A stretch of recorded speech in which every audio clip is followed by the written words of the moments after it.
আলী রাদিয়াল্লাহু তাআলা আনহু সম্পর্কে আল্লাহ রাসূল সাল্লাল্লাহু আলাইহি ওয়াসাল্লামের এক হাদিস, যেটা আমরা খুতবার মধ্যে পড়ে থাকি, যে আরহাম উম্মতি বি উম্মতি আবু বকর, যে দয়া এবং অনুগ্রহের দিক থেকে আবু বকরের উপরে অন্য কোনো সাহাবী ছিল না।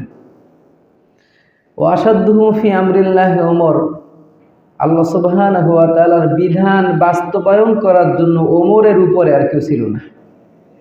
যেটা ইতিহাস থেকে দেখতে পাই, নিজের সন্তান আবু শামা, তিনি মদ পান করার দায়ে ওমর নিজে বেতের আঘাত করে তাকে দুনিয়ার থেকে বিদায় করে দিয়েছেন। নিজের সন্তানকে ওমর রাদিয়াল্লাহু তাআলা আনহু আল্লাহর হুদুদ আইন বাস্তবায়ন করার জন্য যারা পরিমাণ কি সুযোগ দেয় নাই। এরপরে হায়াআন উসমান, লজ্জার দিক থেকে, লজ্জা ইমানের অঙ্গ, আর ইমানটাই লজ্জা। আল হায়া ও শুবাতুম মিনাল ঈমান। এই লজ্জাশীলতার দিক থেকে সব থেকে বেশি লজ্জাশীল ছিল রাসূলের সাহাবী ওসমান রাদিয়াল্লাহু তাআলা আনহু। ও আকদাহুম আলী, বিচার ফয়সালা করার ক্ষেত্রে সূক্ষ্ম বিচার করার পারদর্শী জ্ঞানের অধিকারী ছিলেন আলী রাদিয়াল্লাহু তাআলা আনহু। এজন্য এক একজন সাহাবীর মধ্যে এক একটা বিষয়ের জ্ঞান এক এক দিক থেকে পারদর্শীরা কি ছিলেন। তো তেমনিভাবে এই আব্দুল্লাহ ইবনে মাসউদ রাদিয়াল্লাহু তাআলা আনহু ফিকহ শাস্ত্রের ফিকহি যে জ্ঞান, তাকে বলা হয় ফকিহ।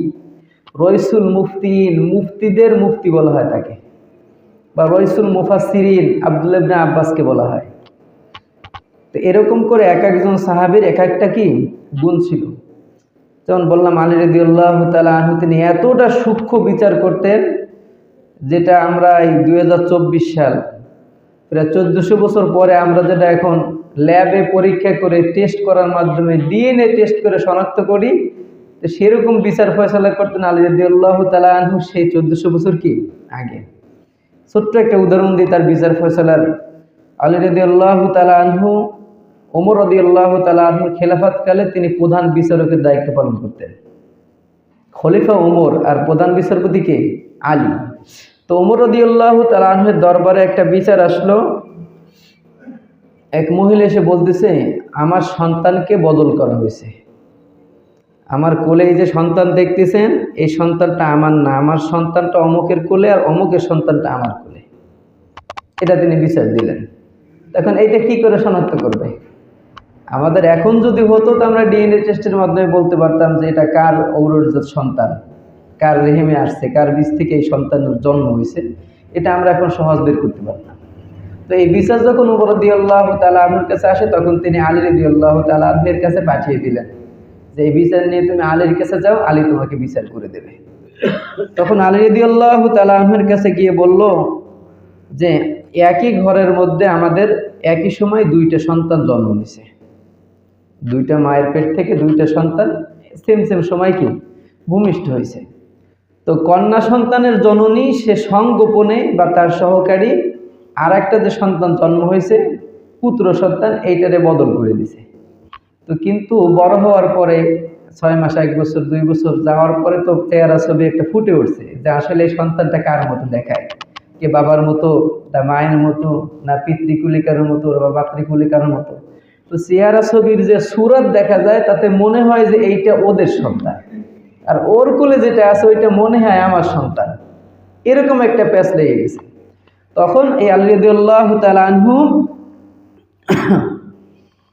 এই বিচার ফয়সালা যখন তার ইজলাসে গেল, সব কিছু শোনা মেলার পরে বলতেছে, আপনারা দুইজন মা দুই সন্তানের মায়ের কাছ থেকে তোমরা দুধ সংগ্রহ করো,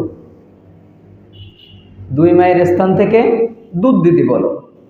তখন আলী রাদিয়াল্লাহু তাআলা আনহু তিনি দুই মেয়ের দুধ আনার পরে দেখা দৃষ্টিতে তিনি দেখলেন যার দুধটা গাঢ় বেশি, যার দুধটা গাঢ় বেশি তাকে বললেন যে এই গাঢ় দুধ যেই মায়ের, সেই মায়ের হলো পুত্র সন্তান।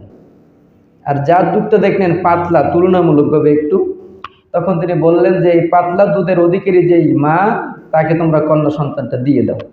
তা আসলে তাই হয়েছে, কন্যা সন্তানের মায়ের দুধ পাতলা হয়েছে, পুত্র সন্তানের মায়ের দুধ কি হয়েছে গাঢ় হয়েছে।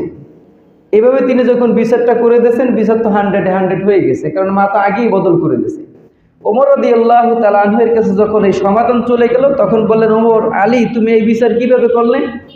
তখন বললেন, আমি এই বিচারটা করছি কোরআনের একটা উসুল থেকে। তা কোন উসুল থেকে কোরআনের? তো বলছে, কোরআনে আল্লাহ সুবহানাহু ওয়া তাআলা বলে দিয়েছেন, ইউসিকুমুল্লাহু ফি আওলাদিকুম, তোমরা তোমাদের সন্তানদের ব্যাপারে যে ওসিয়ত করতেছে আল্লাহ সুবহানাহু ওয়া তাআলা, সেই ওসিয়তটা কি? সম্পত্তি বন্টনের ব্যাপারে মিসলু যাকারি হাযিল উনসায়াইন, দুইটা কন্যা সন্তান যেই পরিমাণ সম্পত্তি পাবে, একটা পুত্র সন্তান সেই পরিমাণ সম্পত্তি কি পাবে। তো আমি এই উসুল থেকে এই গবেষণা করে এইটা বের করছি, যেহেতু একটা পুত্র সন্তান দুইটা কন্যা সন্তানের সমপরিমাণ সম্পদ পাবে, তাহলে মায়ের স্থানের দুধের গাঢ়ত্ব ঘনত্ব মেয়ে সন্তানের দ্বিগুণ হওয়া চাই। আমি এই উসুল দিয়ে আমি নির্ণয় করছি, যার দুধ ঘন বেশি এটা পুত্র সন্তানের মা, আর যারটা পাতলা এইটা কন্যা সন্তানের কি মা। তো বলেন তো দেখি, সেই সময় তার মাথা দিয়ে আল্লাহ সুবহানাহু ওয়া তাআলা এই বিচার করেছে। তার নাম কি? আলী।